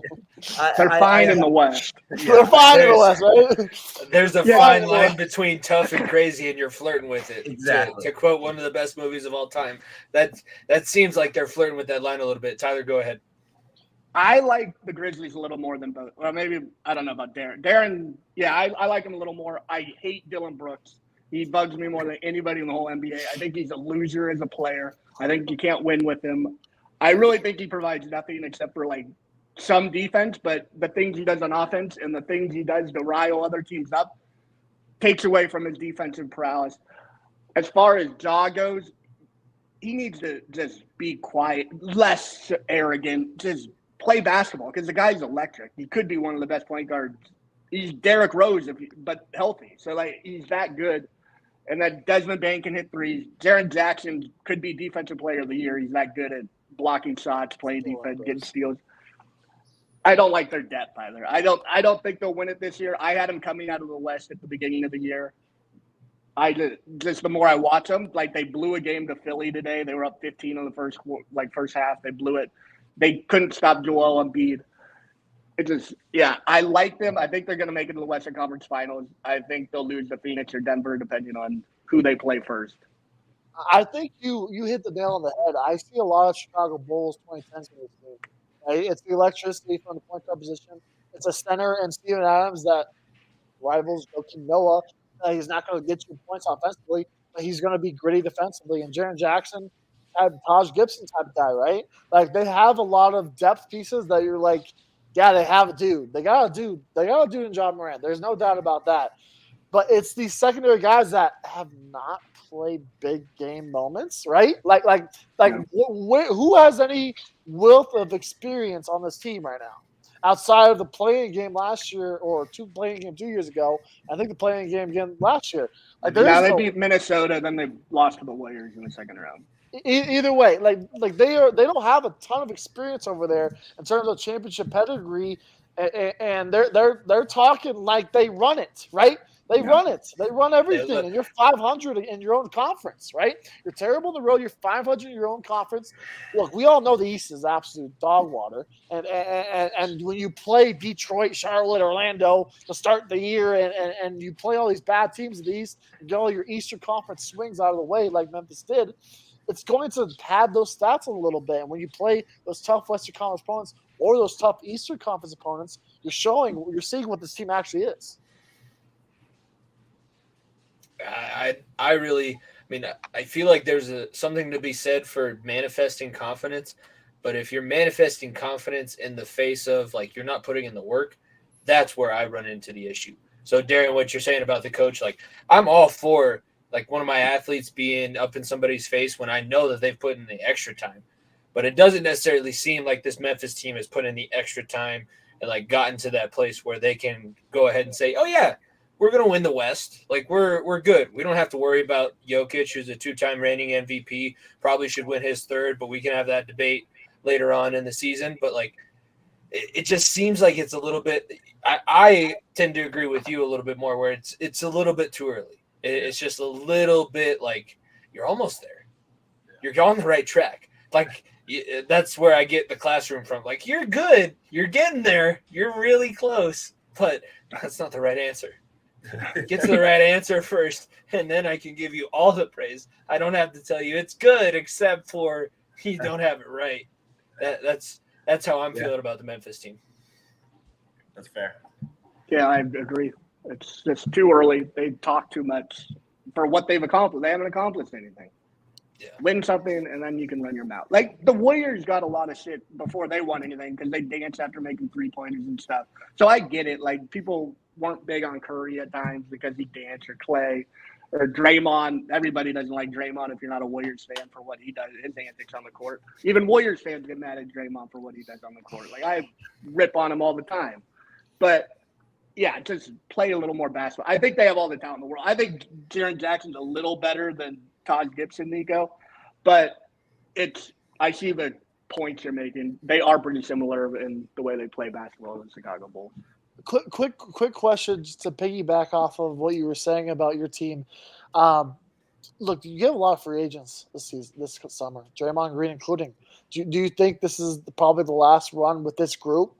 Like, do you think that I don't know, maybe you move on from Clay, obviously, or Draymond is gone after the season? Like, do you think that to get Steph another ring, which obviously, look, he's already solidified his legacy. There's not much else Steph needs to do to solidify himself as a Hall of Famer and one of the best point guards of all time.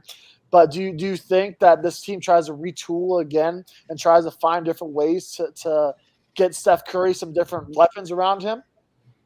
I've said with Tyler, I know this is kind of a bailout answer, but I honestly feel like a lot of it is with the playoffs. I feel like that's where they're at with it. I feel like they're an NFL championship team. Like that's what I compare it to. Like it's basically like what do they if they lose in that round, what team do they have to get over? That's kind of where I feel like they're at. I don't think they're gonna blow it up. I think they keep Green and Thompson because they get worse if they lose them. I just think how do they figure out to make they still have Wiggins. I mean, they just can't get rid of those guys. They don't like we just talked about their depth already being an issue.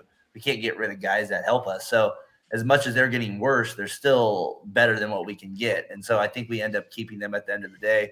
So that's where I'm at with them with that part of it. I think we keep everybody, but Draymond's still up in the air. That's the one guy I think Yeah. could leave, because if he's demanding max money, like he said previously, there's no way you can pay him that much money. He's not worth it. Is he he's detrimental to our, or not detrimental? Are you going to pay max money to a guy who's going to knock somebody out in a practice gym? Hey, it gets some motivation. He does that. Self-motivating from the Yeah, no, I know that, because that didn't have anything to do with basketball. But he's so important to this Warriors team. Without him, they're not gonna win anything. With him, they probably aren't gonna win anything anymore either. He's so like the I just don't see enforcer. him coming back. To bring it back to hockey, he's the enforcer. Like he's Yeah. the guy Except you that's don't out need there. to enforce it on your own team, especially the No, best we young don't. player you have. The best young player you have.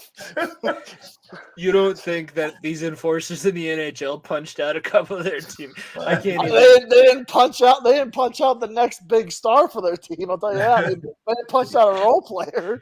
Gretz never took a right hand from his enforcer. Oh God. No.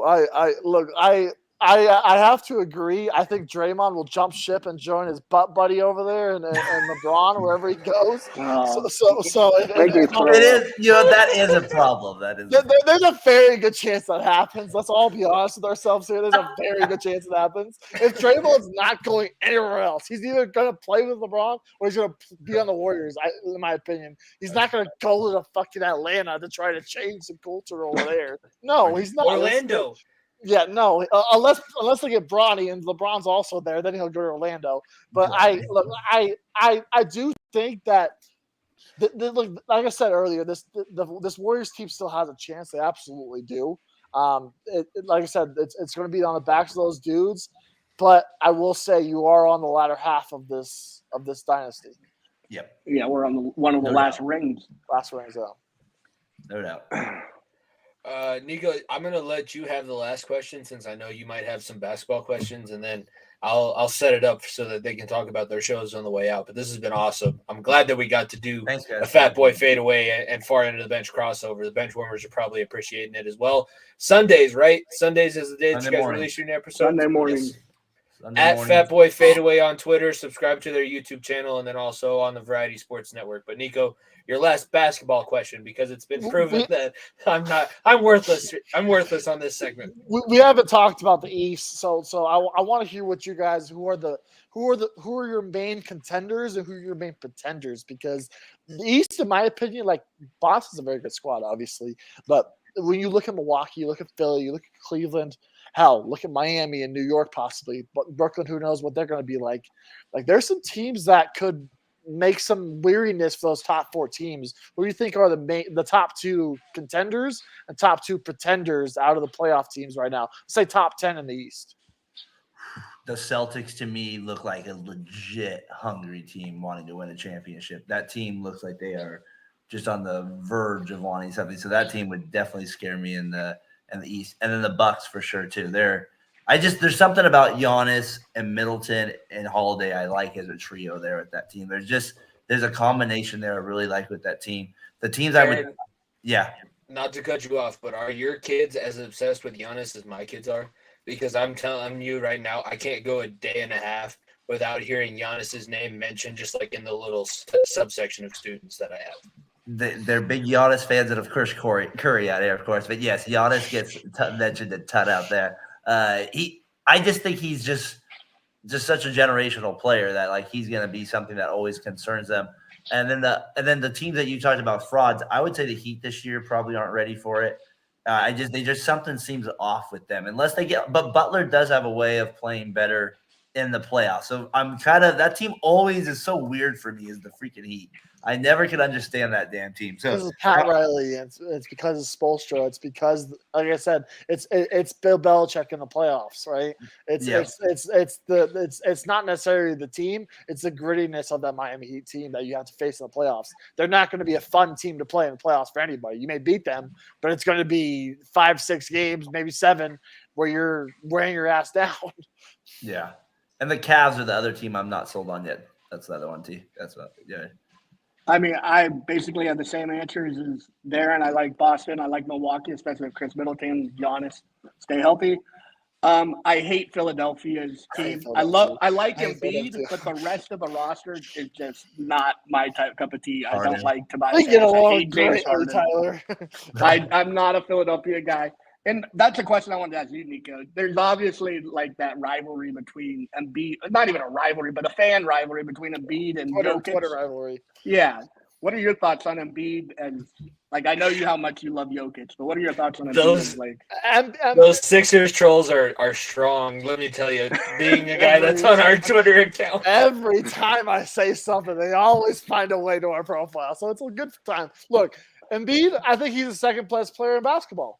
He's not the best. He's not the best. I agree with you. That's my I opinion. just hate the rest of that team. I hate Harden. I think Harden is one of the worst players to watch. If you are a new basketball fan, my God, do not watch the Sixers because they will shoot free throw after free throw after free throw and huck up threes for a living. Obviously, it's a lot different in terms of Golden State threes versus Philadelphia. But no, Philadelphia is the biggest fraud team to me, in my opinion. I think Cleveland is a team that is a up-and-coming team that's, like we said, 2 or 3 years away. I think Cleveland has a lot of great pieces. I love the construction they've done over there with their starting lineup, especially. I think that they could be a real contender here in a couple of years, but not this year. I think Philadelphia is the big pretender. I'm not sold on anyone else 5 and below. New York. I think New York is going to have a lot of hype around it because it's New York, but I don't trust them in the playoffs. The only reason why they get past the playoffs would be because they faced a team like Philadelphia or Cleveland in the first round. I struggle with what I'm thinking about Milwaukee, right? Because it's the same old adage, like Josh is just unbelievable, right? He's unreal, but can these guys stay on the damn courts? I cannot remember the last time I've watched a Bucks game and it's full was when they were in the finals. I'm serious, fully healthy because this team, they stayed afloat so much. And I think that I think Boston is all that in a box of cookies. We can go on and on about Tatum and Brown, but Milwaukee right now is one of the best coach teams and one of the best teams in terms of depth and firepower in the East. And here they are sitting at 2 with 1 game back from the East. They're a team that I'm like, these guys can do it again, right? These guys can absolutely do it again. And if you're Boston, it seems like Boston and Milwaukee are just on a collision course. It really does, because the rest of this conference, unless Embiid does some spectacular things, which I think he can do, I think those two are on a collision course. And the second down on what you asked, Tyler, in regards to Embiid, like I said, I joke that he's the second best big man in the NBA. I have nothing but respect for how good of a player he is. I think he is a top-level player by all means necessary. But the man dribbles the ball he relies on his size. And sometimes when Philadelphia is struggling, they're a team that Embiid will just huck up threes when they're down. And when they play from down, we all know Doc Rivers struggles. We all know Doc Rivers does not like leads in the playoffs or trying to come back from things. We all know the master of the 3-1 comebacks. Doc Rivers over there is going to hurt them in the long run. So, like I said, you have a generational talent in Embiid, and I cannot say enough good things about him. He's just not the best player in basketball. He's the second best. Yeah. He's the second. Like I said, I'm not, and it's the same old adage of LeBron versus Jordan. It's not obviously a completely different level, but people will say, well, Jordan's a great, but LeBron's nowhere near his level. LeBron's still number 2. Anyone that doesn't have Jordan, that doesn't have LeBron as number 1, if you don't have a number 2, you don't know ball. Plain simple, right? I agree wholeheartedly. You don't know ball. I don't know ball, and I have him number 2. I'm just letting you know that right now. So, and that's what I think with Embiid. He is this all-world talent. He's done incredible things. But if you want to put the stigma on that Jokic, that analyst this past week, because there hasn't been basketball since Sunday outside of today, analysts have been trying to say, well, Jokic is a playoff hideaway. The guy averaged a triple-double and averaged 30 against you guys and 30, 20, 30, 15, and 10 in the playoffs in a losing effort. You have to say that same thing about Embiid. You have to say that same thing about Harden. There's a lot of guys you have to say that same thing about. Chris Paul playing simple. What do you think of the pundits now? I've heard in the last week going, why are they changing the goalposts? Russell Westbrook got ripped for being a stat merchant, stealing stats, but Jokic is getting this. Like, I don't think they're the same player, obviously. But I've heard it this last couple weeks, and I was like, I wonder how these guys feel about it. It's different games, in my opinion. It's different games. Like you said, look, Russell Westbrook was a point guard with a team that he was a secondary guy, right? He was the secondary guy to Kevin Durant.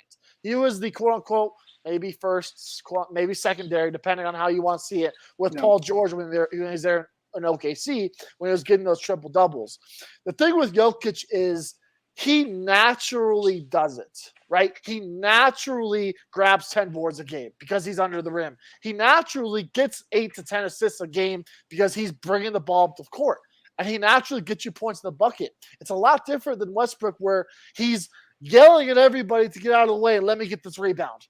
He's passing the ball with 10 seconds left, up by 20, and saying, hey, knock down the shot, Jeremy Lamb. It's different in that ways, because Jokic doesn't. We called it here in Denver the Sombor triple double, where it's a double double with 9 assists, because no one in a long time Jokic consistently more gets 20, 10, and 9 than Jokic. Jokic ends up with 9 assists, it seems like, every other night, and then the other night he gets a triple double. It seems like. So it's effortless, and it's different in terms of those different teams and how they see themselves. And look, Westbrook was shooting also 30% from the field. So a statistic no one wants to talk about that people are just completely forgetting. Jokic is shooting 65% from the field this season. There's some nights where he shoots 10 shots and makes 10 of them. He shoots 12 shots and makes 11 of them. It's consistent. It's not hucking up threes and hucking up shots to get you to 10, 15, 20 points a night. It's dicing you up however you want to do, and Jokic is doing it a lot differently. I look, Russell Westbrook was the first guy since Oscar Robertson to average a triple-double. There's no denying the greatness of Russell Westbrook in that MVP season he had. But right now, what Jokic is doing is different, that we have never seen from the big man position. Never. We have never seen it. And look, this is a guy who's didn't watch Wilt. Maybe Wilt was like this, and Wilt put up dumb numbers in his heyday, but I had never seen a film tape of Wilt Chamberlain. But I would assume it looks something like this with a lot more points, because no one in the game of basketball over 7 feet has had the handles, has had the IQ of Nikola Jokic. Yeah, the difference to me when I just watching it is the ball, the play runs through Jokic, but he gives the ball up. The ball comes back to him. It's not just him pounding the ball, waiting for something, like you said earlier. It is completely different. I just wanted to hear your side of it. It's just how stupid it is people even compare the two different positions, like you said. Completely night and day difference. I agree. The only reason why they want to say that is because of the triple-double stat and all that. And you think because, look, you have to compare Jokic to somebody. Because what he's doing statistically is something that has been matched since literally all of us weren't born, right? So you have to compare it to somebody, and the only guy that analysts nowadays can think about is Russell Westbrook, because quote unquote he is listed as a stat pattern. And I think they want to protect Larry Bird getting 3 MVPs in a row. No one's going to send him. Yeah, they desperately don't want that to happen. And look, unless something drastically happens, there's a very, very good chance he gets his third. I'm serious. He right now, the straw poll, 76% of the votes. Best team in the West, 20 games, 25 games. It's not going to make that much of a difference unless Tatum goes on a 40-point spree where he has 40 points and 10 games in a row, or Embiid does this. As simple. People want to put all that hype on that Embiid versus Jokic matchup in fucking beginning of February, because that was the MVP decider and blah, blah, blah. But right now, there's only one team out of the Sixers, the Nuggets, that people are really considering contender right now, and it's the team Jokic is on, and that's because of him. I don't have anything else, Tyler. I'm gonna let you. I'm good. That was a good chat. Thanks for having me. I had a lot of fun. Thank you guys. Yeah. One question that I do have: is it snowing where you are too, or is it just where Daren is? Because just Daren where said Daren that is. I got like it was snowing, but it wouldn't stick to the ground at all. I'm not. It wasn't. I don't count that as snow. That's not snow. I texted him. I said, "Is everything okay?" Because he had to drop out. He goes, "Yeah, no, the Wi-Fi went down because of the snow." I said, "Well, if you get more than an inch, I'll count it." We had 5 inches last week, and we didn't even get like a delayed start. It was 7 degrees today. Yeah, we got a delayed start today. I'll give the school district kudos for that. But we had like 6 or 7 inches of snow on the road last week, and we didn't even get anything out. So, plug the TNB podcast one more time and let people know where they can find you, because we appreciate you coming on. We'll have you guys back again as well. Yeah, Fat Boy Fadeaway every Sunday morning. Check us out. We go live on VSN, StreamYard. And then I do the TMB. It is not consistent right now because of the offseason. It's hard to find content to create. We're going to review the 49ers season based on the quarterbacks. We're going to do the Trey Lance this week. Next week we'll do – the week after that we'll do Garoppolo. The week after that we'll do the Purdy games. And, yeah, so you can check us out on TMB Podcast, right on VSM Football on YouTube. Thank you guys for having me on.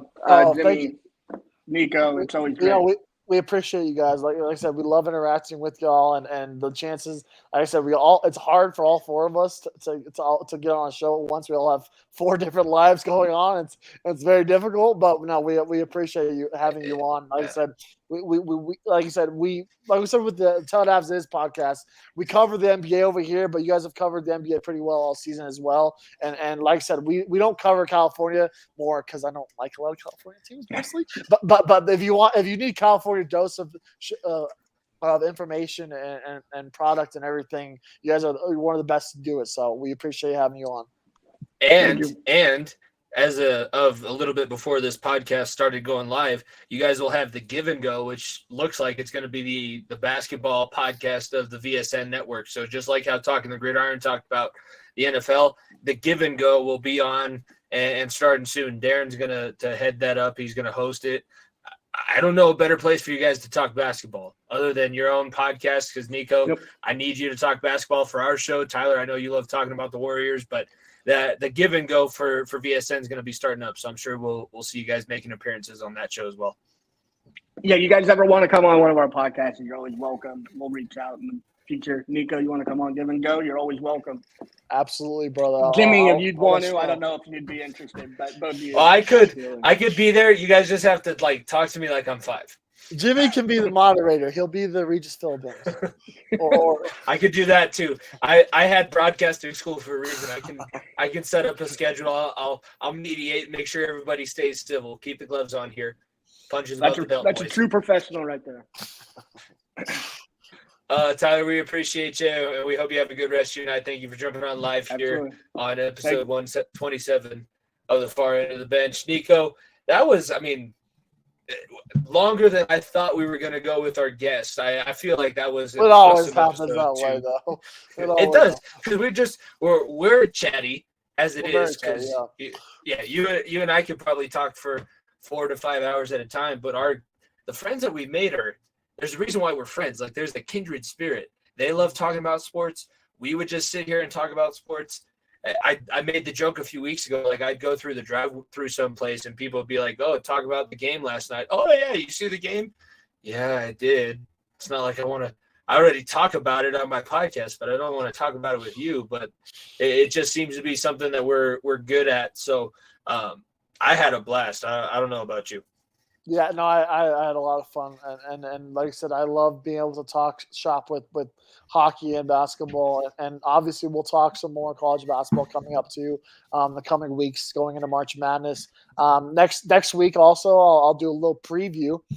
There's a very, very good chance I will be at the Jones versus Gane fight in Las Vegas next weekend. Is all I'll say. Do we have to put out the medicine man stick? We may have to give our old friend a call for a little UFC, whatever number it's on, whatever number they're on right now. Yeah, call so we can preview that a little bit. Maybe I'll get you. We'll do a live preview show. Even I could do it from outside the stadium on my phone if we want to. We can figure something out. But I have shit now on the weekends now that wrestling season's over. So whatever we can find, I'm good with making content. So yeah, like I said, we wanted to dive into these hockey and basketball because look, football. I mean, we don't want to say it, but we'll say it. Football is the number one sport we cover. We talk about football in the off season for a reason. We talk about football mainly throughout the season for a reason. But we cover the hockey and basketball are number 2 and 3, no doubt about it. So we wanted this episode to dive into Nugs, dive into the Avs, dive into everything we could on all ends, so we cover our bases so that we're well prepared for this two playoff runs to two championships, 2 banners up there in the rafters come, what is it, October when the season starts? Yeah, no, that would be awesome because I was just at Ball Arena all weekend for the state wrestling tournament, and if I ever got down or like needed a reminder of where I was, look up into the rafters. Oh yeah, 2022, 23. Stanley Cup champions. It's time. Sorry, Brandon. It's time for one for Denver. It's time for a basketball one. That's all I'm gonna say. It's time. Yeah. I would love seeing a basketball banner up there. Real quickly, we're gonna wrap up. I promised the people that follow us at FEOTB Pod, we're wrapping up the pick'em. I ended up winning. Remember, it just a reminder because we didn't have an episode. Yeah, no, I won one. Woo! I'm proud I wish I had. I wish I had a sound effect made. I also wish that we would have got the winner right, but it's fine. That's Dude, fine. I wish that. But here's the thing: you were half a second off on the national anthem because I timed it. I know. I was so close. A lot of people lost a lot of money on that. I saw it was hilarious. How it's almost like he knew. Like Chris Stapleton is a gambler, and he's like, he gave the little wink at the end. He's like, "Yeah, you guys know." I mean, I don't know what rigging is or how rigging works for singing and everything because you could bet on the anthem. Banner yet wave and all of his buddies. If I were Chris Stapleton or any national anthem singer for the Super Bowl, have a chip in your ear that says, "All right, 1 minute. Hurry up, buddy. Pick it up a little. Pick it up a little. Or I'd say, slow down. Whichever way the money, the best odds were, you hammer the opposite way and tell the guy, hey, slow the fuck down, buddy. Like, take it easy here. It seems as though the last couple of years, especially, that the singers have taken that into heart. Because, right, we thought Chris Stapleton would have hammered the over. I forgot who last year was, but I think we said under 2. And I think Eric Church was 2 years ago. I remember him. I think he hit the over too. It was 4 country singers in a row hit the over in this one. You had science going into this. Exactly. So it sucks that I lost by half a second, but at least I didn't put money on it. Yeah, and then we both lost the Gatorade challenge. I think they I didn't hit even my show over. it until after. How dumb is that? It was like job. purple. It was one job. Purple or something. You had orange. I had blue. You had first touchdown as an odd number. You might have hit that one because Travis Kelce scored. I think Travis Kelce was the first touchdown. Right? No. Philadelphia scored first. I don't know who it was. Though. And I can't. Yeah, I don't remember. I think it might have been Jalen Hurts.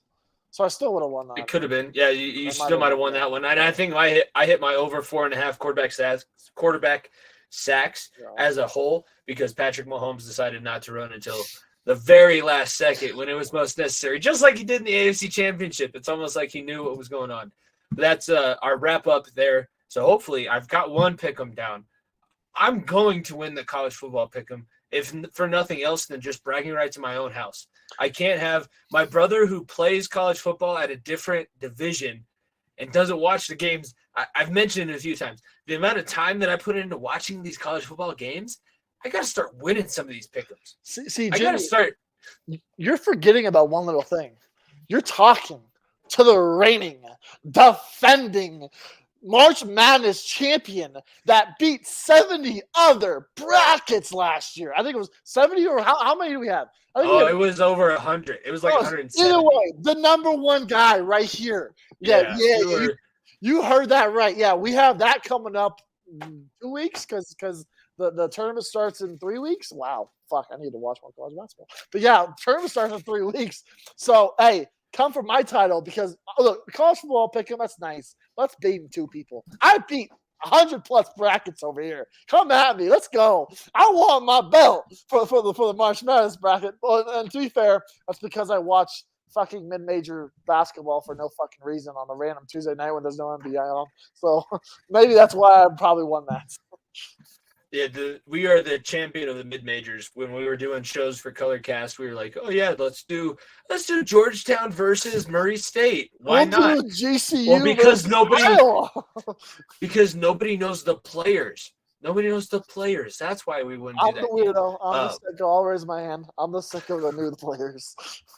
You did know the players. I think that's as good a way to wrap up episode 127 as any. This has been awesome. Thank you again to Griffin from Tell It As It Is and Daren and Tyler from the Fat Boy Fadeaway Sports Podcast. Be sure to follow at Tell It As It Is and at Fat Boy Fadeaway. Those are great podcasts. Fat Boy Fadeaway every Sunday, and then Tell It As It Is dropping twice a week, Wednesdays and Sundays, pretty much directly following all the Avalanche games. So Niko said it. If you're a Colorado Avalanche fan, you need to be listening to Tell It As It Is. If you're a big basketball fan, Fat Boy Fadeaway now is going to start every podcast with Warriors talk because it's not football season. They don't have to talk about the Raiders and the 49ers. They can just go out there with basketball. So be sure to check those guys out. We appreciate them coming on. We appreciate everybody who tuned in live.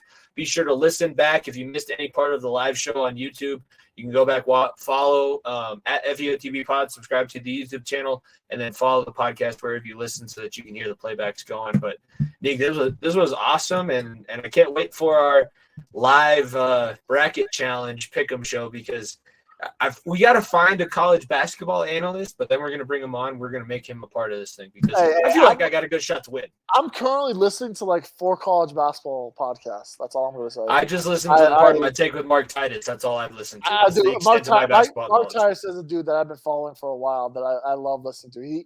He's very smart. He's the quote unquote last guy, literally far end of the bench guy that was on the Ohio State Final Four run way back when. So yeah, no, I have a lot of college basketball. Basketball right now is running through my veins. Running. I'll pay attention to the Avs. I'll watch. I'll bet on them here and there. But after March Madness, that's when I'll dive deep into the Avs because college basketball is just living through me right now. Yeah, it's an exciting time. So be sure to follow, subscribe, continue to listen, tell a friend, leave a comment, a like on the YouTube channel, and then be sure to check out the Far End of the Bench moving forward. For myself, Jimmy Pilato, my co-host Niko Bryan, this has been episode 127 of the Far End of the Bench. Special thank you to Tell It As It Is and the Fat Boy Fadeaway Sports Podcast. We will see you guys next week. Peace. If you don't stay down and you never quit,